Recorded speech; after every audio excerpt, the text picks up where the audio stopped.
Privatisation को बंद करना होगा, कमर्शियलाइजेशन को बंद करना होगा, पब्लिक एजुकेशन सिस्टम को मजबूत करना होगा, गवर्नमेंट कॉलेज खोलना होगा, जनरल डिग्री कॉलेज खोलना होगा, दिनकर यूनिवर्सिटी जैसे यूनिवर्सिटी पूरे बिहार में, पूरे देश में और भी खोलना होगा। और वो बोले थे कितने लोगों को नौकरी देंगे? 2 करोड़ बोले थे ना, 2 करोड़ बेरोजगार को नौकरी देंगे। कितना साल हो गया? 10 साल होने को है।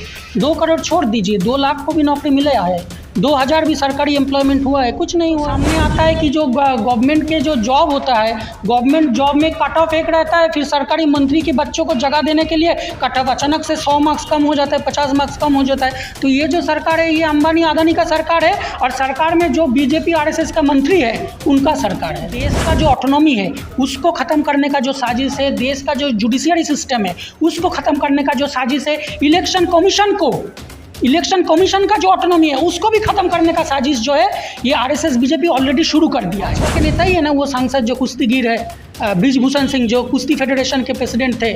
क्या किया है? हमारे देश के जो महिला कुश्तीगीर है, जो ओलंपिक में जाके, एशियन गेम्स में जाके हमारे देश के झंडा को ऊपर किया, उनके खिलाफ ये लोग जो है ये सेक्सुअली असॉल्ट किया सालों तक।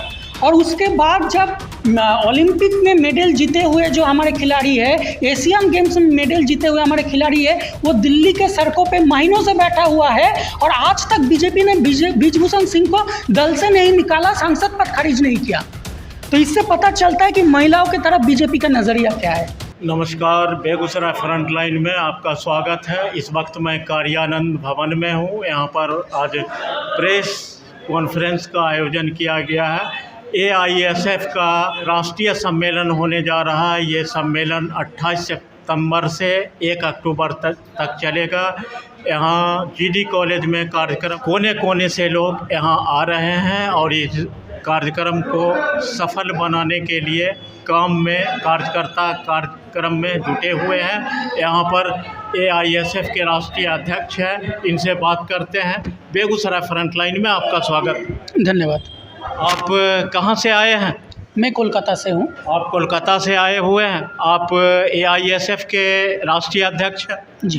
क्या नाम है आपका? शुभम बनर्जी। शुभम बनर्जी, ये कार्यक्रम जो 28 सितंबर से 1 अक्टूबर तक होने जा रहा है, इस कार्यक्रम का क्या उद्देश्य है? AISF का राष्ट्रीय सम्मेलन जो है वो पूरे देश के छात्र आंदोलन की अगर बात करें तो सबसे बड़ा इवेंट है। 3 साल 4 साल में AISF का राष्ट्रीय सम्मेलन होता है, और AISF ऐसा संगठन है जो पूरे देश में व्याप्त है और हर एक प्रदेश में जिसका संगठन है। तो हम लोग 28 सितंबर से 1 अक्टूबर जो है वो राष्ट्रीय सम्मेलन में आगे का जो रणनीति होगा, आगे का जो पॉलिटिक्स होगा, आगे का जो पॉलिटिकल प्रोग्राम होगा और आगे का जो नेतृत्व का चयन है वो सब होगा इस राष्ट्रीय सम्मेलन से। इस सम्मेलन का उद्देश्य क्या है? हमारा कुछ मांग रहेगा जो आगे का हम लोग जिसको लेकर लड़ाई करेंगे। तो एक रहेगा कि सबके हाथ में शिक्षा मिले, और अगर सबके हाथ में शिक्षा मिलना हो तो NEP को उखाड़ के फेंकना होगा। तो ये एक मांग रहेगा। दूसरा रहेगा कि जब एक स्टूडेंट अपना पढ़ाई ख़त्म करे तो उसके हाथ में योग्यता के आधार पे नौकरी दिया जाए। आज की शिक्षा नीति को आप किस रूप में देख रहे हैं? आज की शिक्षा नीति जो है वो सिर्फ जो करोड़ों रुपए कमाने वाला है, सिर्फ उनके बच्चों के लिए ये शिक्षा नीति है। और देश में 90% से ज़्यादा, 90% से ज़्यादा जो गरीब फैमिली है, जो महीने में कम रुपए कमाता है, उनके बच्चे जो है वो पढ़ाई नहीं कर पाएंगे, क्योंकि लाखों रुपए देके इंजीनियरिंग पढ़ना, लाखों रुपए देके मेडिकल पढ़ना, लाखों रुपए देके लॉ पढ़ना, या लाखों रुपए देके ऑटोनोमस कॉलेज में साइंस या जनरल डिग्री कॉलेज में पढ़ना ये पॉसिबल नहीं है। सबका साथ सबका विकास, इस पर आप क्या कहेंगे? नहीं, ये सिर्फ सबका पैसा लूट के अंबानी अदानी का विकास। ये जो सरकारी संस्थाएं खत्म हो रही है और प्राइवेट आगे बढ़ रहा है, इस पर आप क्या कहेंगे? ये तो मोदी सरकार जो है ये तो अदानी का ही सरकार है। राहुल गांधी एक बार बोले थे, उनके लिए उनका जो सांसद पद है वो खारिज कर दिया गया था। तो क्यों खारिज कर दिया गया? बात में सच्चाई थी इसीलिए किया गया ना। तो ये मोदी सरकार जो है ये अदानी का सरकार है। अभी जो राष्ट्रीय शिक्षा नीति में बदलाव किया है, शिक्षा में बहुत तरह की बदलाव हुई है। 3 साल के कोर्स को 4 साल बढ़ाया गया है, इसको आप किस रूप में देख रहे हैं? इस पर क्या कहना चाहेंगे? देखिए, ये जो नेशनल एजुकेशन पॉलिसी है इसमें कुछ पॉइंट ऐसा भी रखा गया है जो AISF का सालों का मांग था। जैसे हम मांग करते थे 6% GDP का, वो लिखा हुआ है वहाँ पे। हम मांग करते हैं कि स्टूडेंट टीचर रेशियो जो है वो एटलीस्ट स्कूल में 10:1 हो और कॉलेज में 30:1 हो। जो हम मांग करते हैं कि स्टूडेंट टीचर रेशियो जो है वो टीचर की संख्या बढ़ाया जाए। उसको भी इसमें लिखा गया है। लेकिन जो छात्राओं के हित में नहीं है उसको लागू करना शुरू कर दिया, और छात्राओं के हित में जो है वो लागू नहीं हो रहा है। 6% GDP लागू हुआ नहीं होगा। क्या लागू हो रहा है? पब्लिक प्राइवेट पार्टनरशिप एजुकेशन पे वो लागू होना शुरू हो गया। फॉरेन यूनिवर्सिटी को इनवाइट करना वो लागू होना शुरू हो गया। तो ये जो NEP है, NEP में कुछ अच्छे बात किया गया है, लेकिन वो लागू नहीं हो रहा है। और जो एजुकेशन को ख़त्म करने वाला जो पॉइंट्स है, जिससे आम स्टूडेंट्स को पढ़ने लिखने का मौका मिलेगा ही नहीं आगे जाके, उसको लागू करना शुरू। गरीब के बच्चे आखिर कैसे पढ़ेंगे इस हालत में?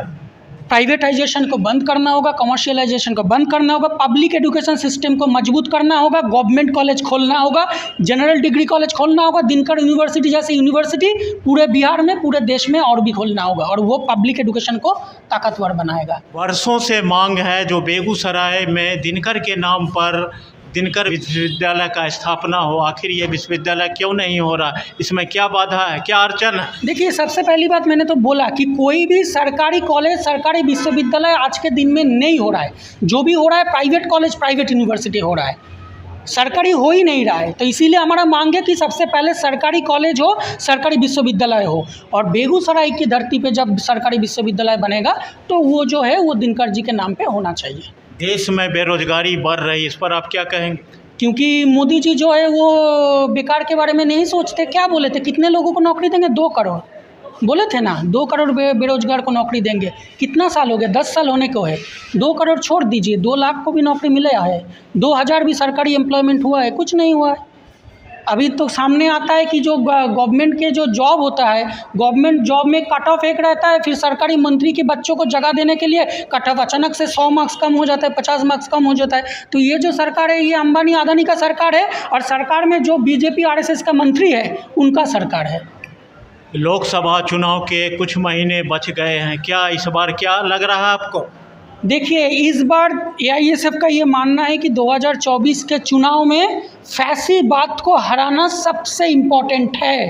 अगर फैसीबाद यानी RSS BJP अगर 24 में जीत जाएगा तो पूरे देश को ख़त्म कर देगा। ऑलरेडी ये लोग जुडिशियरी सिस्टम को दखल करने पे उठा हुआ है। ऑलरेडी ये लोग जितने भी ऑटोनोमस बॉडी है, सारे ऑटोनोमस बॉडी पे कंट्रोल लेना शुरू कर दिया है। हर एक कॉलेज यूनिवर्सिटी में RSS के लोगों को वाइस चांसलर बनाया जा रहा है। तो ये जो देश का जो ऑटोनॉमी है उसको ख़त्म करने का जो साजिश है, देश का जो जुडिशियरी सिस्टम है उसको ख़त्म करने का जो साजिश है, इलेक्शन कमीशन का जो ऑटोनॉमी है उसको भी ख़त्म करने का साजिश जो है ये RSS BJP ऑलरेडी शुरू कर दिया है। तो 24 में अगर ये लोग सत्ता में आ जाएंगे तो ये लोग पूरा फैसिज्म को देश में लागू करना शुरू कर देंगे। तो फैसिज्म को हराना सबसे पहले ज़रूरी है। तो इसीलिए BJP के खिलाफ जो बाकी हर एक दल का जो एक महाजोट बना है, जो इंडिया अलायंस बना है, तो इंडिया अलायंस का कैंडिडेट जहाँ जहाँ पे रहेगा, वामपंथी दलों का कैंडिडेट जहाँ जहाँ पे रहेगा, AISF उसको अपना समर्थन देगा। क्या इंडिया गठबंधन मजबूत रूप लेगी? ऑलरेडी ले लिया है, ऑलरेडी ले चुका है महागठबंधन। आप देखिए, ये BJP 2014 या 2019 में सत्ता में आया। आप सीट का संख्या देखेंगे तो इतना ज़्यादा सीट से सत्ता में आया, लेकिन वोट परसेंटेज कितना था? 2014 में 31% वोट मिला था BJP को, और 2019 में 34% से भी थोड़ा कम वोट मिला था। इसका मतलब आज भी 2019 में भी इतना सीट मिलने के बाद भी 66% जो लोग हैं देश के वो BJP के खिलाफ था। उसके बाद भी BJP को सत्ता में आने का मौका मिल गया, क्योंकि जो BJP के खिलाफ जो अपोजिशन था वो उसमें यूनिटी नहीं था। लेकिन इस बार जो इंडिया अलायंस बना है वो अपोजिशन का पूरे देश में एक बहुत बड़ा यूनिटी बना है, और इस यूनिटी का पहला काम होगा ये फैसिस्ट फोर्स को उखाड़ के फेंकना। अभी नए संसद भवन में नए बिल, महिला बिल लागू किया, इसको आप किस रूप में देख रहे हैं? ये महिला बिल किसका अवदान है? AISF का फाउंडर मेंबर थी बंगाल का कॉमरेड गीता मुखर्जी। कॉमरेड गीता मुखर्जी सबसे पहले, आज से लगभग 30 साल पहले, कॉमरेड गीता मुखर्जी सांसद थे, लगातार 7 बार वो बंगाल से MP बने थे। तो कॉमरेड गीता मुखर्जी पार्लियामेंट के अंदर भी और पार्लियामेंट के बाहर भी चिल्ला चिल्ला के अपना संगठन बनाए थे, चिल्ला चिल्ला के बहुत सारे कार्यक्रम किए थे कि वुमेन रिजर्वेशन बिल पार्लियामेंट में, असेंबली में लागू करना होगा और 35% वुमेन रिजर्वेशन पार्लियामेंट में, असेंबली में होना होगा। तो ये सबसे पहले कौन बोले हैं? गीता मुखर्जी बोले। गीता मुखर्जी कौन थे? सीपीआई के सांसद थे। मोदी सरकार में ही महिला बिल को तो पास किया गया। नहीं, सबसे पहली बात यह है कि ये एक्ट पास हुआ, लेकिन इम्प्लीमेंट कब तक करेगा? खुद बीजेपी के नेता बोल रहे हैं कि पास तो हो गया, लेकिन इम्प्लीमेंट में टाइम लगेगा। कितना टाइम लगेगा? अब देखिए, जिस तरह से बातचीत चल रहा है, हमें नहीं लग रहा है कि जल्दी जल्दी ये लोग इसको लागू करेंगे। ये AISF का भी मांग था, ये CPI का भी मांग था, ये वामपंथी सांसद जो गीता मुखर्जी थे उनका लड़ाई था कि वुमेन रिजर्वेशन बिल है, जितना जल्दी हो सके उसको लागू करना पड़ेगा। तो पास तो हुआ है, लेकिन हम लोग ये मानते हैं कि उसका जितना जल्दी हो सके उसको लागू करिए। ये बिल राजनीति से प्रेरित है या सही मायने में महिलाओं के लिए? ये राजनीति से ही प्रेरित है। देश में 50% महिला होते हैं और महिलाओं को बीजेपी किस नज़रिया से देखते हैं, ये मणिपुर का इंसिडेंस अगर आप देखेंगे तो आपको पता चल सकता है कि महिलाओं की तरफ बीजेपी का नज़रिया क्या है। तो बीजेपी का पॉलिटिकल एजेंडा में ये कभी था ही नहीं महिला रिजर्वेशन बिल। सिर्फ 50% महिला होता है, इसीलिए एक पॉलिटिकल गेम है बीजेपी का। महिलाओं के सशक्तिकरण के लिए बढ़ावा देने के लिए CM नीतीश कुमार ने सबसे पहले महिलाओं के लिए काम किया। पंचायत चुनाव में महिलाओं को अधिकार दिया, उसी को लेके भाजपा ने महिला बिल पेश किया।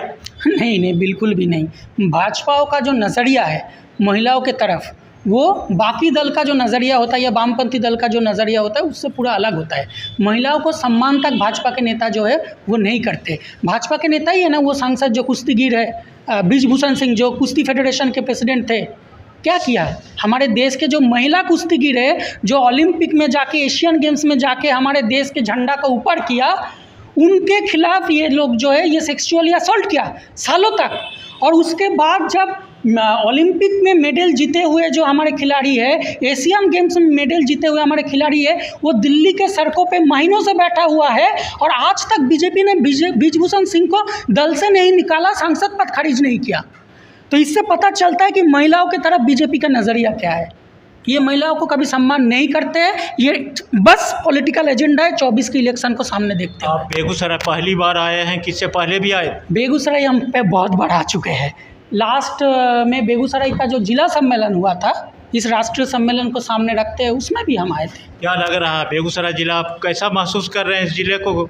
ये ऐतिहासिक सम्मेलन होने जा रहा है। ये तो लेनिनग्राद था ही, ये तो मिनी मॉस्को था ही, लेकिन ये जो राष्ट्रीय सम्मेलन है, ये राष्ट्रीय सम्मेलन से सबको पता चल जाएगा कि बेगूसराय को क्यों लेनिनग्राद बोला जाता है। अभी हमसे बात कर रहे थे AISF के राष्ट्रीय अध्यक्ष, इन्होंने विभिन्न मुद्दों पर बात कहा और AISF का राष्ट्रीय सम्मेलन होने जा रहा है। इस सम्मेलन में पूरे देश के लोग आ रहे हैं और इस सम्मेलन को सफल बनाने के लिए आज प्रेस वार्ता हुआ। इसी मुद्दे को पर इन्होंने खुलकर राजनीतिक और AISF इस सम्मेलन में क्या क्या करना चाह रही है, क्या इसकी मांग है, इसको लेकर इन्होंने बहुत सारी बात बताई।